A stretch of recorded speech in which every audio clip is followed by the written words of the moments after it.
Hi, welcome to the Elle Russ Show, where I deliver content intended to inspire, educate, and motivate. Engage with me online at elleruss.com and on social media. Enjoy the show.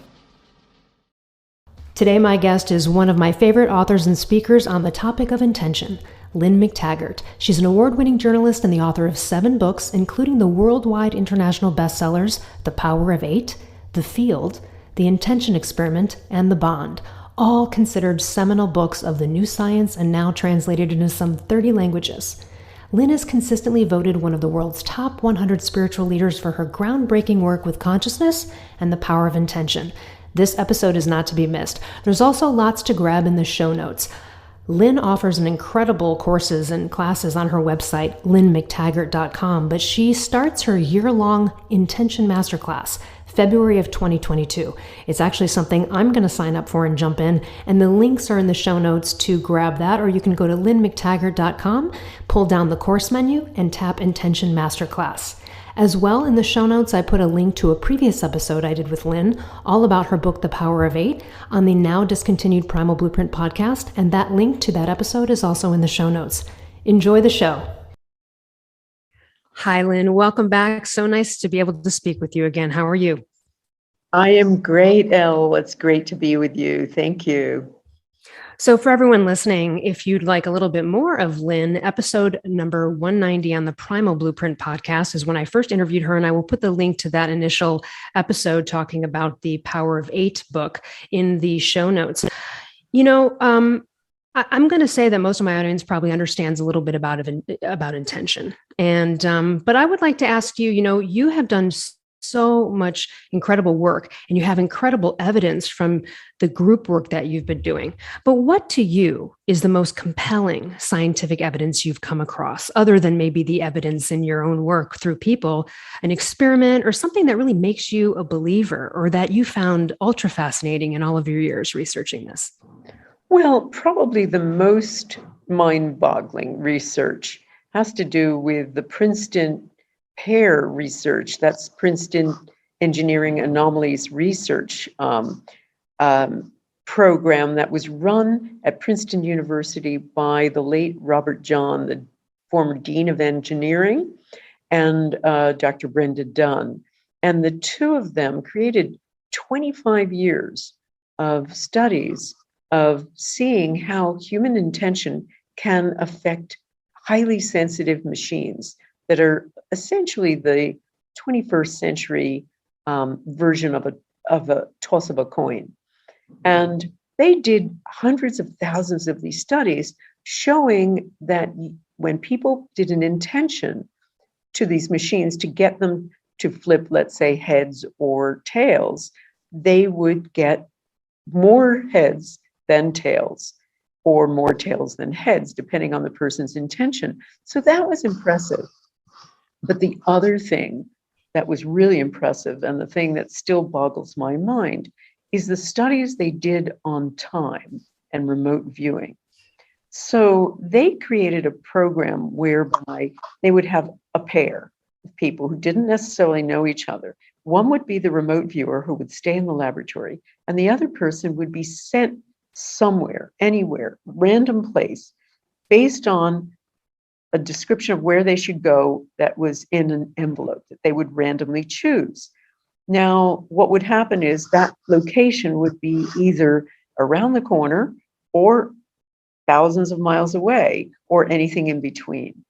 So 2/3 of these remote viewing experiments were done so that the remote viewer had to draw and describe where his partner was going before the partner opened his envelope, before he even knew where he was going.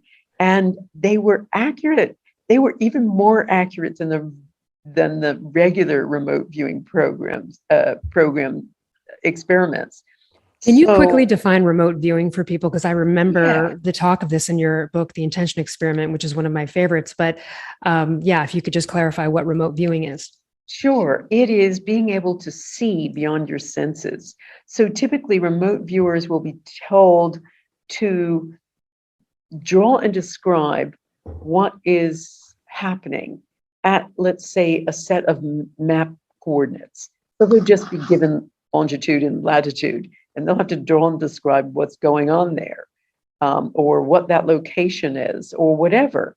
And what happened with these remote viewers is the traveling partner would go to, let's say, a park around the corner. And the remote viewer, not knowing where he was going, would just have to tune in to his own psychic ability and draw and describe where his partner was. And the outcome of these studies was mind-boggling, where people were drawing and describing not only where their traveling partners were going. In one case, it was a train station in Glencoe, Illinois. In another place, it was an art gallery in Moscow, and everywhere in between.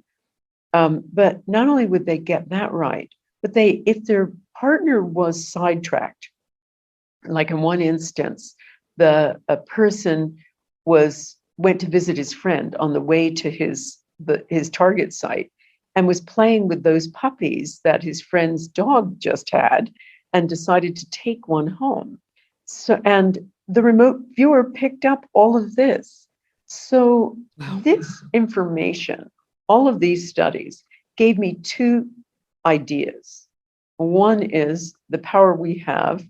Our thoughts are things that affect other things, but also we have extended human capacity in so many directions. And what they're called precognitive remote viewing studies. That means precognitive forecasting. These demonstrate two things. One, we can see beyond our senses and pick up information, but two, we can do so out of any kind of time sequence that we understand.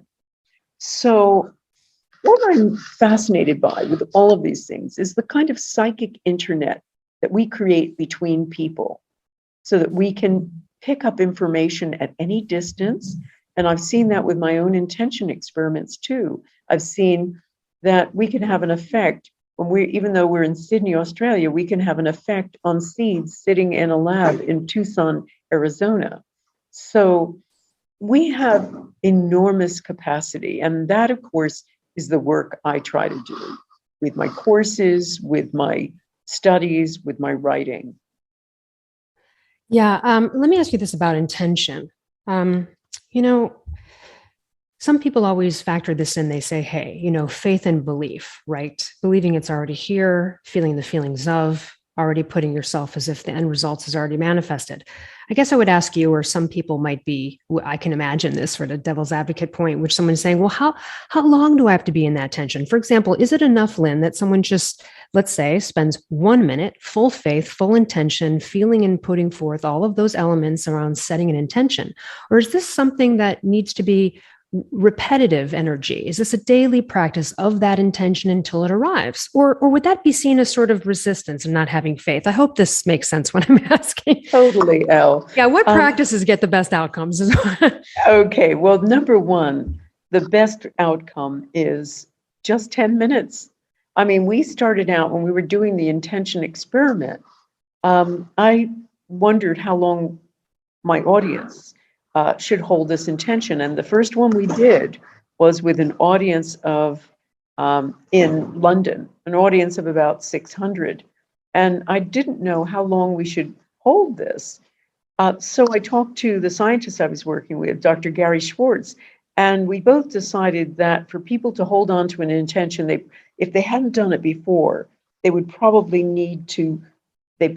couldn't do it for more than about 10 minutes. So we started out with 10 minutes as the intention. And I've carried on with that in my Power of 8 groups. So when I put small groups of people, of 8 or so, into a group and tell them to send an intention to a member of the group with a health challenge, I always say, it's just 10 minutes. We always think, oh, we've got to hold on to a meditation for hours. I've seen it work. And I also have done scientific studies with neuroscientists showing that the brain changes very, very quickly with a group intention. So 10 minutes is all you need. Do you need to do it repetitively all the time? No. One of the things that works really well with the Power of 8 group, one of the things that I found works as well as getting an intention for yourself, if not more, is doing an intention for someone else. Because there is an extraordinary piece to all of that. And that is the power of altruism, the power of getting off of yourself. So when people worry an intention, so they do it every day and they keep doing it obsessively, I find that is oftentimes counterproductive. I would say do it a few times, 3 times, 4 times, then move on to somebody else. And that's the beauty of a Power of 8 group. You get to take turns. Yeah. And I was speaking with Peggy McCall, who I love, and also Ariel Ford, and Peggy McCall mentioned that, her shows some of your groups. Let's talk about the Power of 8. Definitely, we want to get into the Intention Masterclass starting in February, which is a year-long incredible journey. But first, let's discuss a little bit about your Power of 8 groups and how that works. Mm-hmm. So I put people into groups of 8 or so. It doesn't have to be 8L. That's, although we called it the Power of 8, that really came about essentially by accident. But we put people into groups of 8 or so. And as I say, 6 works, 12 works. It just needs to be a small group. And we have them formulate an intention, essentially hold it together for 10 minutes. And there's a whole technique and procedure that I teach people to use.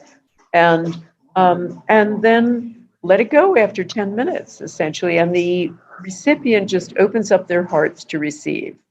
And that's basically the nuts and bolts of it. I mean, as I say, there's a whole technique for the right head space, the right focus, the ability to focus really tightly. There are specific techniques for the right heart energy and sending it out. But that is the basis of it. And yes, what I find, though, is one of the big mistakes people make is they're not specific enough, or they throw in everything, the kitchen sink, in their intention. So when they try to do an intention, they'll throw, let's say it's for health, they'll throw in, our intention is that Jane Doe be healed of, her IBS or irritable bowel syndrome. And also she be happy with her spouse and make up to him after all the arguments they've had. And she find a perfect job. And that is oftentimes thrown into one big intention. Those are 3 separate intentions and probably more than that.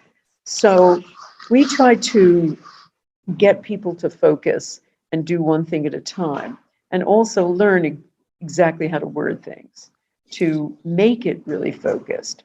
But that really helps becoming much more specific. I mean, I've had people who take my master class and they're in debt for, let's say, $2,930. And they will do an intention to get out of debt. And lo and behold, what will come through the mail is $2,193. They will get exactly what they ask for. And oftentimes it is all about need when it comes to finances. So when people do an intention, I want to win the lottery, it's way too general and it's not necessary. So well, isn't it also harder to, I guess that also is the part of this that some of these other teachers would say, well, that's also sort of controlling the how you're going to get this level of money. And also it's a difficult belief to get around. Like, for example, I always win contests. This is my thing since I was a kid. And probably because I keep declaring that I always win contests, Lynn, and it's my story. I keep... Sure. And so I do, but here's the thing. It's always when like the odds of the situation are believable to me. And I think it's difficult with the lottery one because it's hard for people to wrap their head around the believability. Now, what's interesting is that, let's say it's a group of 300, I can go, oh, I'm going to win this, versus a group of millions. I'm sure I could probably get to that belief. But what about those things, the how of the lottery, and then also getting around the hard to have faith in that will come true, maybe? Is that an element of people Yeah, not being well, able to do belief it? is important. Belief is important, but I also find a lot of people really truly believe that they're going to win the lottery. I think it's about need, to be honest. Hmm. A lot of times my groups will say, well, our group has intended that collectively we're going to have $1 million. And I'll usually say to them, so is that what you need? Is that what you really desire? And they'll say, well, no, Jane needs $10,000 to have enough to buy this car, and John needs 25,000 to put his child through the first year of school, or the first 2 years of school, or private school, or whatever it is. And so I'll say, well, then your intention is for 35,000, isn't it? And so oftentimes I try to get people to focus on what it is they really want instead of some sort of nebulous idea.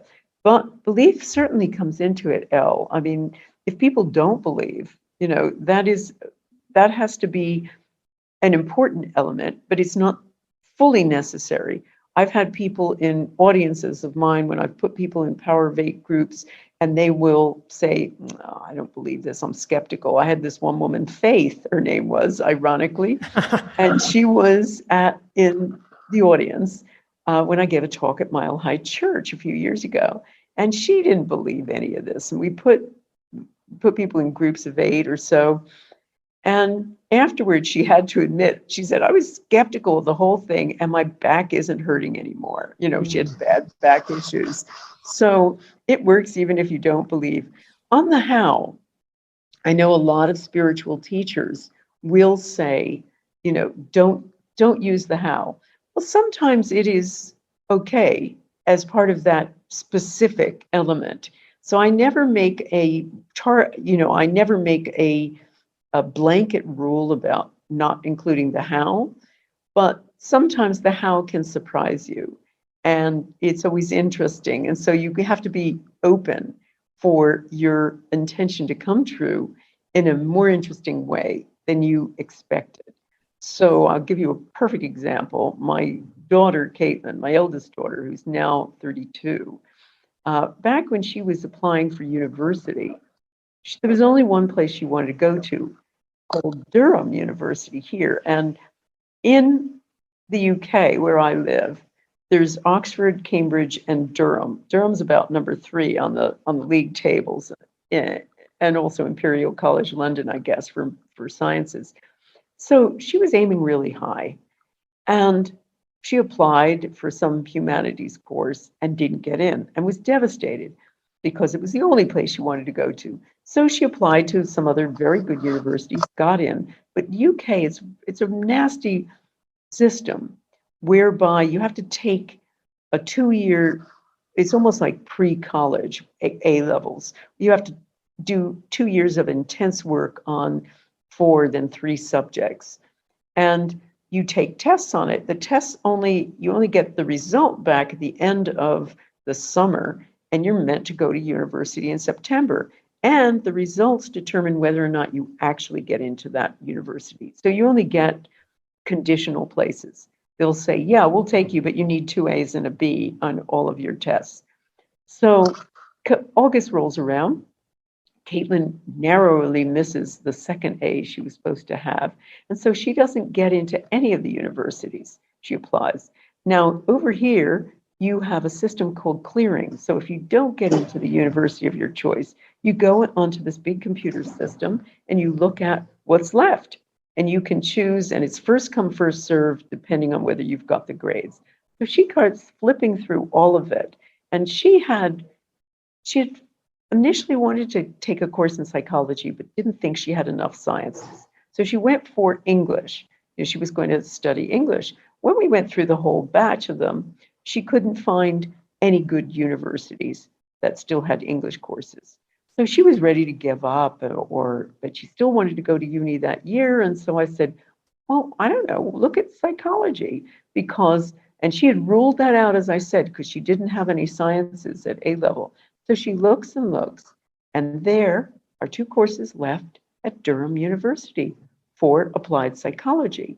And they were going for the grades she had. So she calls and she calls, and remember, this is first come, first serve. And she finally gets through after an hour and a half, and she gets the last place on that course. So she Awesome. ended up with a degree at Durham, studying the course she really had wanted to take and was afraid to apply for. And so that's a very roundabout way of achieving that intention. But that's what I'm talking about. It can come in really, really surprising ways. Yeah. Speaking of the health stuff, and on your website, of course, lynnmctaggart.com, and we'll put that in the show notes. So many amazing miraculous healings that have happened. There was a woman who was going blind for 8 years with retina damage. Nothing could be done, she was told. The Power of 8 group did an intention to heal it. And she said she felt a shift in both eyes after that. Then she went and saw a cataract and retina specialist, and they said there was no more retina damage, which is literally a miracle. There's been so many incredible. So I want you to take us through this. So people having allergies disappearing, things like this. Can you explain how thought and attention could affect someone's immune system? And I know you've there's a wonderful free thing on your website with, Bruce Lipton, The Biology of Belief, and this might go back to him, but can you sort of walk us through how a thought could then go and affect someone's immune system so drastically, let's say, to make them unallergic to things that they were allergic to? Like, can you just maybe take us through how that might play out? Sure. Well, first of all, we have to remember that we are not static entities, and that the blueprint for everything is not our genes, as we've been told. What we now know is, number one, we are a giant vibrating packet of energy systems, and every subatomic particle in our body, every cell, everything is essentially energy trading energy with other energy. And what we also know is that genes are essentially like a piano. They sit silently and waiting to be played. And what actually plays them is a quartet of atoms that sit above the gene called the epigenome. And they are exquisitely sensitive to our environment. So the food we eat, the water we drink, the thoughts we have, the friends we have, the sum total of how we live our lives, that determines whether or not those genes get expressed. Now, I teach a course called Become a Better Healer as well, and it's just for practitioners and professionals. And what I tell them is just this: your thoughts and words are the most important medicine you have. What they have demonstrated in tons of studies is that thoughts and words are so powerful, the practitioner's greatest tool. There is a guy called Ted Kapchuk, who is a professor at Harvard University. And he did a study, and he's done many, many studies on placebos. He's also a practitioner of acupuncture and other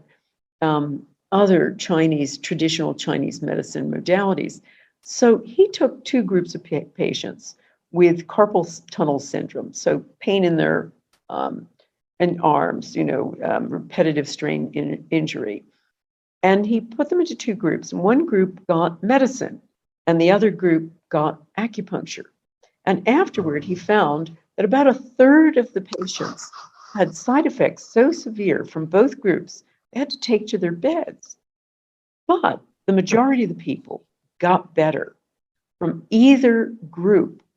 And here's the interesting thing: the pills given to them were just sugar pills. They were just placebos.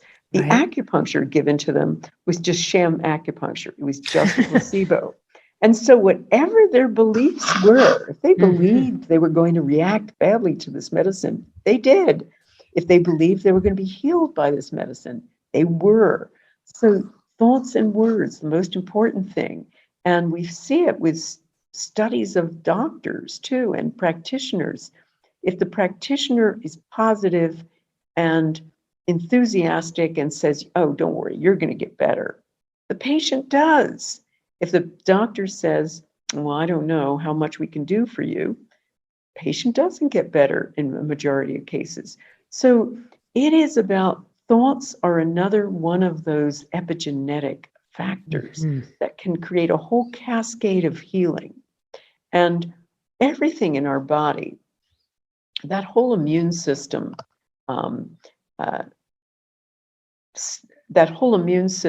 cascade itself is hugely sensitive to emotion, thoughts, and words. So absolutely. I mean, anxiety can trigger an event with someone, right? Big hives or right, these kind of things. And I love the placebo effect stories. There was that wonderful one too, I thought was really the impressive one, which is about the knee surgeries. They did a bunch of sham knee surgeries where they told and then the people were like, I'm playing basketball, I feel great. And they never got the knee surgery, but they had an incision that was right. And so that's, it's really fascinating. It's everybody. Okay. So aside from some of these healing events, well, let's talk about a few of them. I mentioned the one with the retina. I know there's a lot more impressive and seemingly miraculous. What is like the worst case medical scenario you can think of someone that went through this and healed on the other side of, via intention? Well, we had one guy who had his bones were eaten up with cancer, and his doctors gave him a few months to live. And his Power of 8 group healed his bones. It was just an extraordinary situation. We've had many stage 4 cancers reverse themselves. My own Power of 8 group, we've healed a number of patients with really advanced cancer. So we've seen lots of that. What do the doctors say when the patient comes back and they're like, I don't have any tumors? Whatever you're doing, keep doing it. That's right. They don't want to know further. They just go, well, okay, I guess it worked. Yeah, well, I guess my treatment worked, I think there's that. We've had 2 people get up out of their wheelchairs. We have one woman recently with MS. We have her on film pushing her wheelchair away after one Power of 8 group. We have another woman, again, after one Power of 8 group. These are both people in audiences of mine. So they weren't even on courses, who got up out of her wheelchair. It was a woman called Maya who was paralyzed from the neck down. And she had some idiopathic paralysis that essentially came and went, but it had come back. And it was very sad because she was a dancer and in her late 20s or early 30s, and one little Power of 8 group, and she got up out of her wheelchair and just said, I don't need you, when somebody tried to help her. And it was so incredible. Again, we got that on film.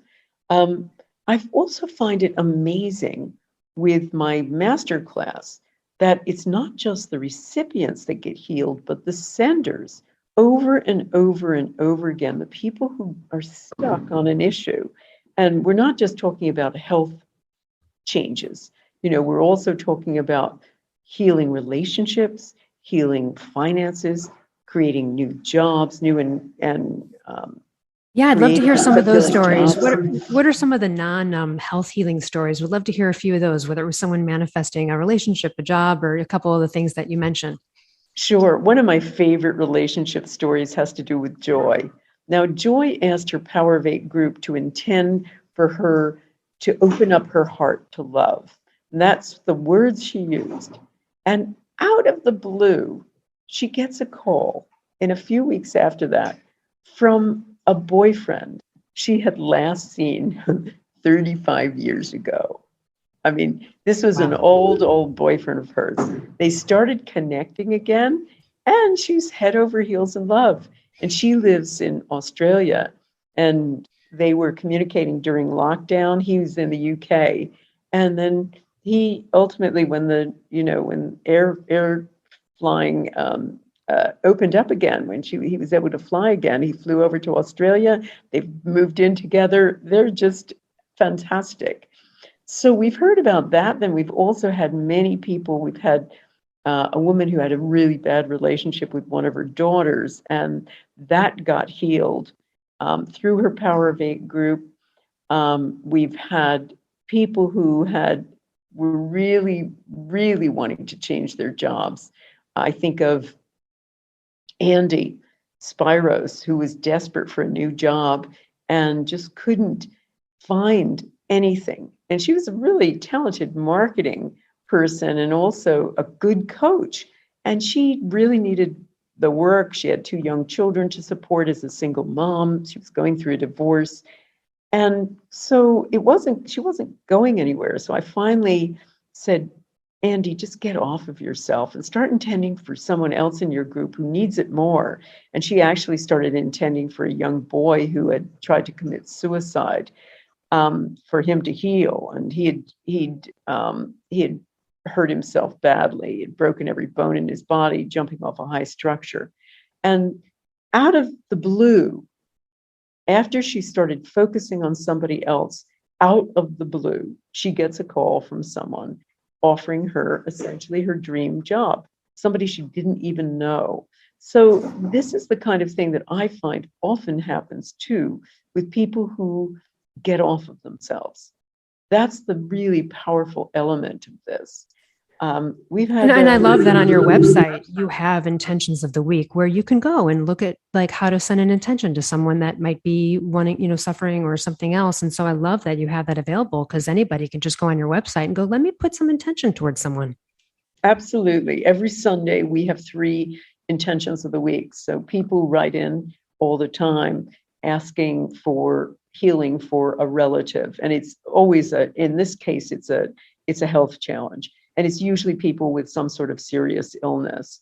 And so we select 3 of these worthy people and we do an intention. It's 10 minutes for each one on Sunday. So yeah, please check out my website, lynnmctaggart.com, and you can find out about it or join my my newsletter where I send out the intentions of the week every Friday for people. And we have the whole community doing an intention for them. And we have extraordinary successes. And what I love is some of the stories of people who were doing the intending. I had one woman with terrible arthritis who couldn't paint. She was a painter and she could no longer paint. She just carried on doing those intentions of the week, week after week after week, and her hands healed. It was extraordinary, absolutely extraordinary. So here's a big element of it, Elle, which is, we haven't talked about, which is the power of altruism, of getting off of yourself, as I said earlier. That seems to be one of the big secret sauces of a Power of 8 group. I love that. Well, let's talk about that. I am actually going to jump into your year-long masterclass on intentions starting in February. Let's talk about that right now. You can go to lynnmctaggart.com, pull down courses, and you'll see the intention masterclass. Tell us, how does that work? I mean, I know, but for people wanting to join, I'm really excited about jumping into it. How do we look at that year? What does that look like? Okay, so I do a whole year. I start with 6 2-hour weekly sessions on Saturdays, starting on February 5th and carrying on for 6 weeks. And so you meet with me for 2 hours. It's live and interactive. That means I'm asking you to do things. You can ask questions. You get feedback. I can put you into groups. We do all sorts of things with people.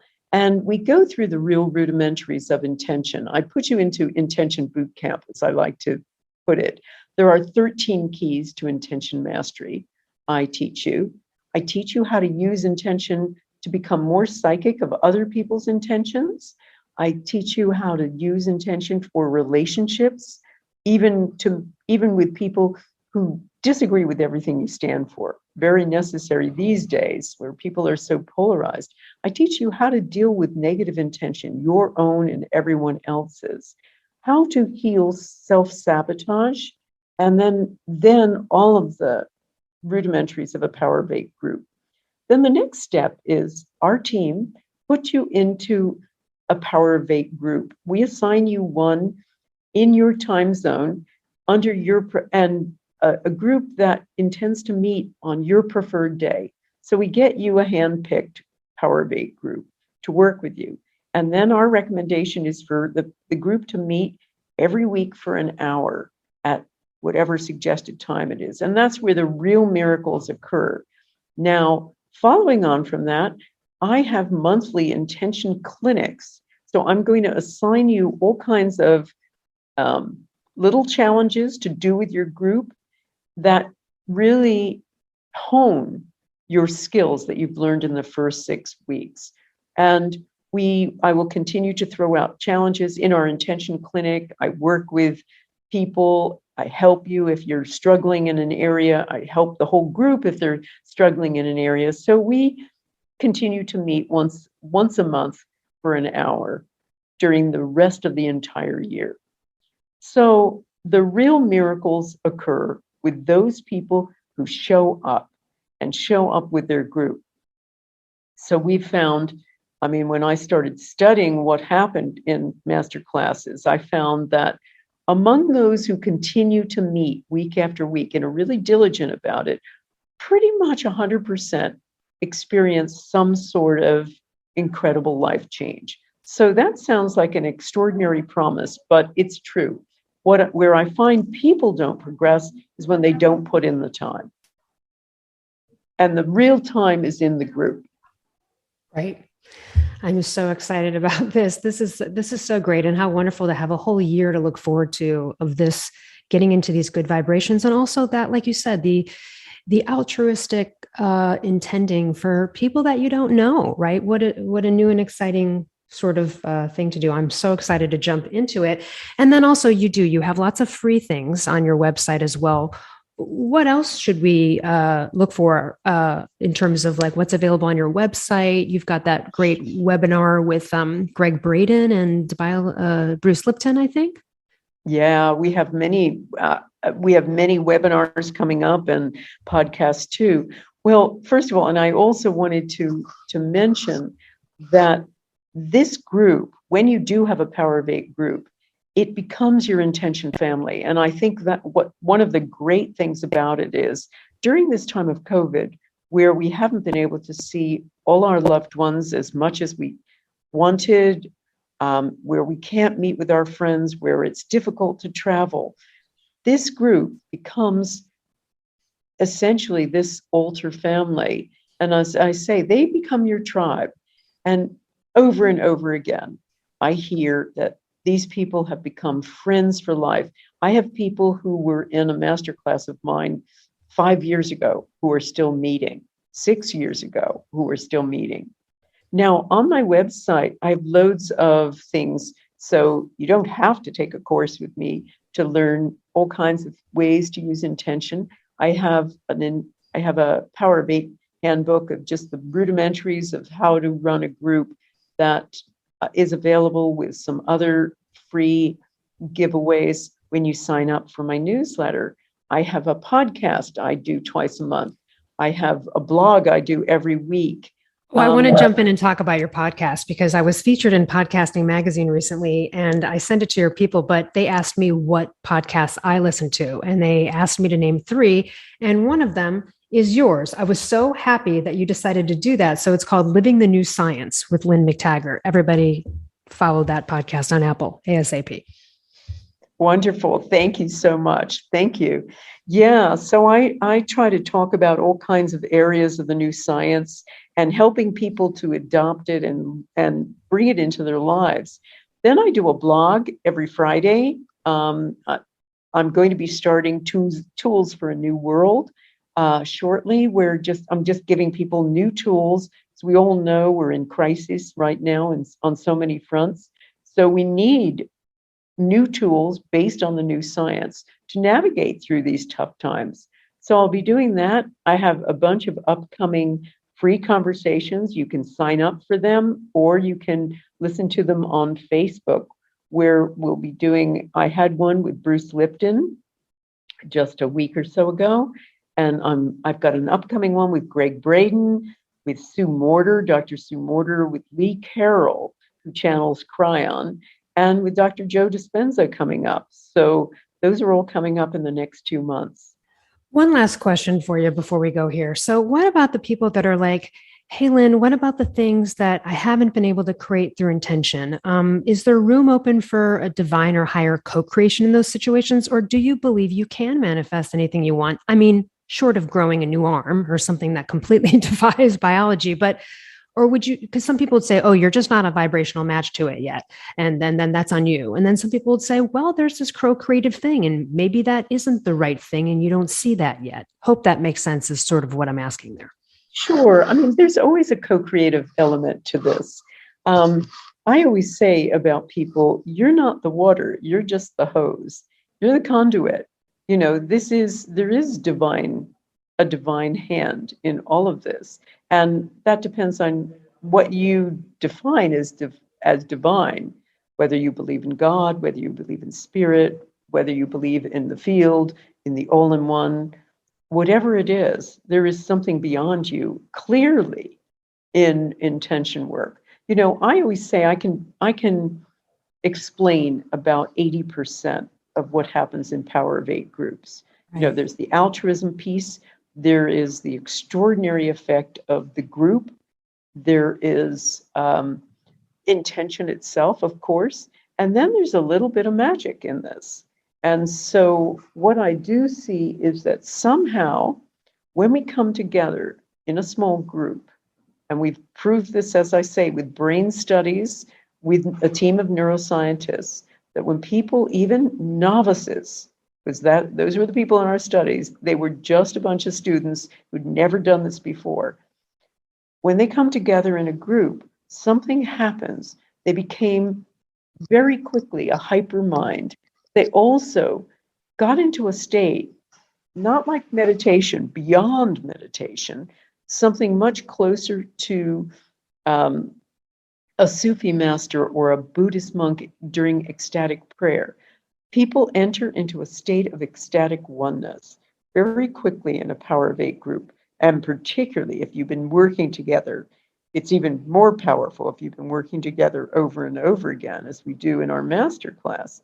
But that feeling of ecstatic oneness is really a place where healing begins, because ultimately we don't, in our everyday life, we experience life as a separate entity, a little well-behaved batch of protoplasm operating according to fixed laws in time and space. We don't get to experience the reality behind that, which is that we are all part of this giant energy system. We are all part of the field. We don't get to experience that until we go into a Power of Eight group. And that is, as I say, the demonstrated experience. So many people talk about, I felt we were healing everyone. With my Power of Eight group on Monday, one of the women had diverticulitis, and she was in terrible pain. So we did an intention for her. And she said, first of all, I'm not in any pain anymore. And secondly, that was the most amazing feeling of oneness. I really felt not only was I getting healed, but everyone else was getting healed. And it's that kind of state of ecstatic oneness that I believe is the big secret sauce to why this works.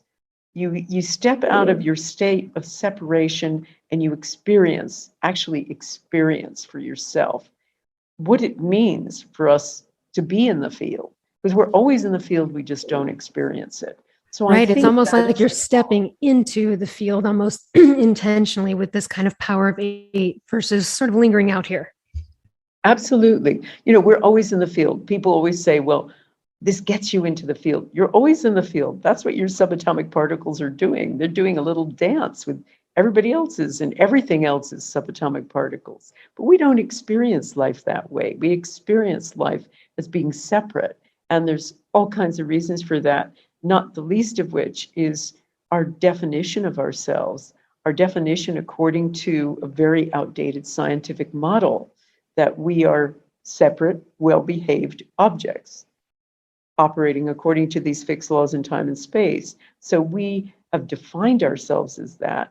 And so we tend to see the world that way. But you get a chance to move well beyond that in a Power of Eight group. I love it so much. Thank you again for coming on and all of the wonderful work you've done all these years. I've been such a fan. I've read all your books. In fact, some of them multiple times because they keep inspiring me and I keep finding things that really just kind of get me into that magical vibe more. So everyone, LynneMcTaggart.com. We'll put everything in the show notes for her Intention Masterclass coming up, which I'm going to jump into February 2022. And anything else you'd like to leave with our audience before we leave? Well, yeah, I just want to say, life seems really brutal at the moment, and we don't recognize the life that we have now. It doesn't bear any resemblance to the life we used to have. And I just want to leave everybody with this great sense of optimism. This is an important transition and a really essential transition, because what we were doing before wasn't working so well. And that's really evident now in the fact that it's collapsing. It's all breaking down. So I want to encourage people to understand that this is a good thing, that you can navigate through this, that you have powers that people and authority figures have denied all of your life, and that you can learn how to tap into this and live a more magical and fulfilled life. So I want everybody to approach all of these big changes with a sense of optimism. And I know for myself, I've seen it thousands of times. One good thought is all it takes sometimes to change your world. I love that. Thank you so much. And for everyone else, we'll see you next time. Hey listeners, over the years, a ton of companies have approached me to collaborate, but I will only promote companies whose products I believe in and that I actually use and consume on a regular basis. So let me tell you about some of my favorite companies that I can offer you discounts for. Rep Provisions, an amazing company doing incredible things for our planet, topsoil, and animals with regenerative agriculture, and it's my #1 source for quality pasture-raised meat and chicken. Visit repprovisions.com and use code L15 for 15% off. I'm also obsessed with a company called Carnivore Crisps. They make a lean, all-natural, and delicious alternative to conventional snacking, made with just real meat and real salt. Totally addictive, and my favorite ones are the beef brisket and the ribeye. Visit carnivorecrisps.com and use code PALEO10 for 10% off.